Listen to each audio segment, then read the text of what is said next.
Here's a headline from the New York Post. Marco Rubio instructs diplomats to use Times New Roman font, eliminating Biden-era DEI initiative. Did you know there's DEI font? I did not. By the way, I don't think the takeaway of this story should be that Calibri is woke. Exactly. But I totally get where Rubio's going on this. Calibri does look a little light in the loafers. It's a little different, for sure. Times New Roman is like bald. We're showing it on the screen for the listening, for the people on YouTube. That's perfect. Yeah. Calibri is like skinny with softer edges, and it looks a little more feminine, I'd say. Well, look, here's my overall take on this, because I understand what Rubio's doing. I'm sure when people heard about this, you could imagine the attacks. Like, you're running state, and this is what you're going to spend your time on. But it does matter, and you know firsthand, when I am working on these books, Simon & Schuster and I spend time on the font. Like, it's got to match the mission, and you know, it's your first chance to set the tone, set the atmosphere for the audience that you're engaging. The mood. It's the last little bit of, connection point that you have, and it does matter. It's why writers, authors, and publishers and editors actually focus on this. The font of different books looks very different depending on what kind of book it is. Like, if you open George R.R. Martin's Game of Thrones and you see Times New Roman, you're going to be like, what is this? Like, the best versions of those books looked like it was written by an elf, like Bilbo Baggins, true. Something a little medieval and fanciful. And, especially like the first letter of the chapter should look that way. And so it's Rubio's way of creating a mindset or creating an atmosphere for the information he's putting out there. And you see that dynamic everywhere. It's the same as Bill Bratton's broken windows policing. You walk into a neighborhood that's full of broken windows and graffiti on the walls and trash on the streets, and that creates a mindset and an atmosphere for crime. And Bratton and others before him have proven that if you fix the windows, paint the walls, clean up all the trash, and have this beautiful neighborhood, you prevent crime before it starts.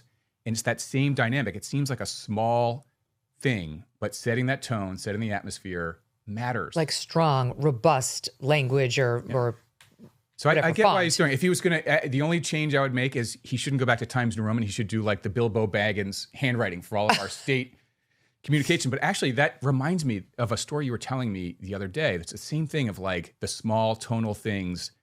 We should value and prioritize them more. Almost, we have to invert our thinking that these things are more important. It's like that Jordan Peterson piece that you were showing me. Yeah, that's right. Oh, yeah, that was so good. It was the Jordan Peterson soundbite on Instagram where he was saying, yeah, it's great to go to St. Bart's or Aruba and have a margarita, down on the beach. Everybody would love that. But your life, he said in this clip, is how your wife greets you at the end of the day. It's how you are around the dinner table with each other, how you're treating each other, whether you're, quote, present, but truly it is. Like, do you feel valued when you walk into the room with your spouse or your kids or your family? Like that does make up your life. With so many more of our waking hours are spent around that table or that coffee mug than they are down in, Aruba with a mocktail. And they're small and they're often overlooked, and we don't think it was a big deal. And yet we really do need to invert how we think about that, because that's the biggest deal. As Peterson points out, that's 80% of your life, those little moments that add up. And so it's, long way of saying, I think that's the same thing Rubio is getting at, of like, this is the font they're going to be staring at for 10 hours a day. Like, this is an opportunity to set an atmosphere, to set a tone. Yeah. This is what I want. What is a telegraph? Yeah. So it's not trivial. It actually is something. Well, this led to a discussion that we had about like, who do you want the kids to marry? And I was saying, my God, they all have to marry somebody with a good sense of humor. Like, number one. Totally. Right. And we were talking about this because it's like, you're so lucky in that regard, because you're very funny. I am lucky. Yeah, I treasure you. Yeah, I will concede, though. You are actually the funnier of the two. What? That's never been conceded before by anyone. Well, I felt under pressure on air and everything. But no. Off air, I'm going to take it back. But we laugh a lot. Totally. We laugh at each other. And our kids are so good. All three of them have developed a different but awesome sense of humor. Yes, because it is important. Number one, it's important to laugh at life. But it's almost equally important to be able to laugh at yourself and others. All of those things must be laughed at. It's not cruel. Like, it's a stress relief mechanism. I really think it's the antidote to cortisol, right? Like, just laughing. And life provides so many opportunities. It could be just a nothing, but like, we're constantly making fun of ourselves, you know? And I have noticed, you and I have had these little sidebar conversations when one of our kids isn't hanging in that department. Like, he gets made fun of, and you can see like he's a little pissed off that he got a little made fun of.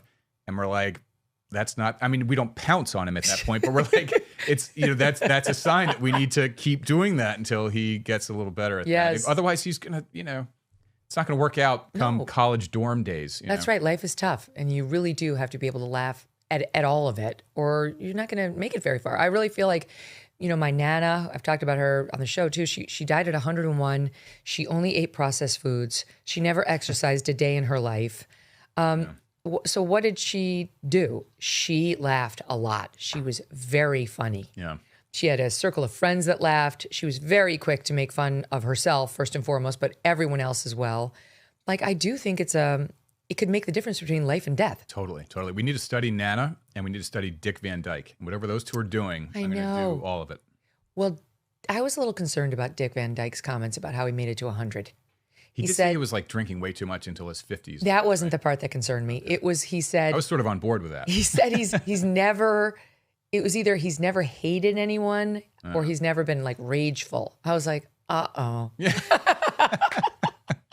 I don't think he's right about that. People can't self-analyze. They have no idea. We need to analyze him, from the outside. It was all the dancing. It was the dancing. He's skinny. He's a skinny guy. That probably helps a lot. It was totally the old bamboo in Chitty Chitty Bang Bang. Totally. Once you learn that, you keep doing that dance, you live forever. Yeah. How are we going to do that? The old bamboo? Yeah. Yeah. Oh my God. Yes. We have to watch that with the kids. I think they're totally up for it. The kids, we used to watch this movie on a loop about 10 years ago. You guys know Chitty Chitty Bang Bang. Ago. Yeah. And it's such an amazing movie. It does have that AI haircut. So I saw your tweet on that, actually, that this was already invented in Chitty Chitty Bang Bang. But the kids, I think, have like foggy memories of it. So I'm excited to see how they see it now. All these I love later. all parts of it. I love Truly Scrumptious. Yes. I love Dick Van Dyke. He's just so utterly charming. I love the apparatus he sets up in their house to cook the breakfast, to lift the blankets off the beds. Yeah. It's all great. The villains are great in Bavaria. The whistle thing. Yeah, that Too gets all the Sweet. dogs That's going. such a great scene. Yeah. It's like, who even knew? But we had a very funny thing happen with our love of Chitty Chitty Bang Bang over our Fakesgiving holiday, where we have the family come for fake Thanksgiving, not the actual day, but it makes it easier on everybody who needs to travel. And we split the family into two groups to play charades. And our side was coming up with the clues for the other side. And then they came up with their clues for us. Now, unbeknownst to our opponents, who are also family members, our family is obsessed with Chitty Chitty Bang Bang. We know a lot about Chitty Chitty Bang Bang. We've seen that movie truly hundreds of times. Yeah, exactly. So there was a joke when we used to watch it. Our oldest, Yates, who was just a little guy at the time, like 2 or 3, he saw this one scene involving this boat, and there were these like rounded things on the boat. Like funnels from the top of the boat. Okay. Yeah. And for whatever, and then the two bad guys hide themselves later in those funnels and go on land and start spying on people. And for whatever reason, Yates always referred to them as the barrels. I want to see the barrels. And he would do this with his hands. For listening audience, I'm like twinkling my fingers together. It needs to be like the barrels. Well, I got up there and I pulled my clue from the other side, and the movie was Chitty Chitty Bang Bang, and you were on my team. So I needed to act this out to you. And of course, they're wondering, I'm sure the other side is like, okay, maybe she'll do Bang Bang. How's she going to get this? And all I said was movie, and then I did the finger motion. And you were like, Chitty Chitty Bang Bang. Ever read the label on a typical bag of chips?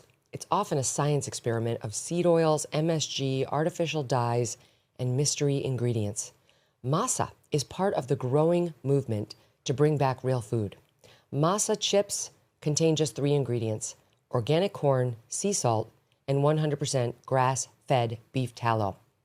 Not only do these chips avoid the bad stuff, they also taste delicious too. Snacking on Masa chips is nothing like eating regular chips. With Masa, you feel satisfied, light, and energetic with no crash and no bloat. And if you love Masa, then you will love Vandy Crisps. Vandy, which is Masa's sister company, makes the most delicious 3-ingredient potato chips too.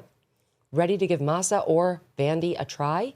Use code MK for 25% off your first order at masachips.com or vandycrisps.com, or simply click the link in the video description or scan the QR code to claim this delicious offer.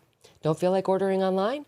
Masa and Vandy are now available nationwide at your local Sprouts supermarket. Stop by and pick a couple of bags up before they're all gone. Thanks so much for watching. If you like what you just saw, hit the subscribe button for more clips and full episodes.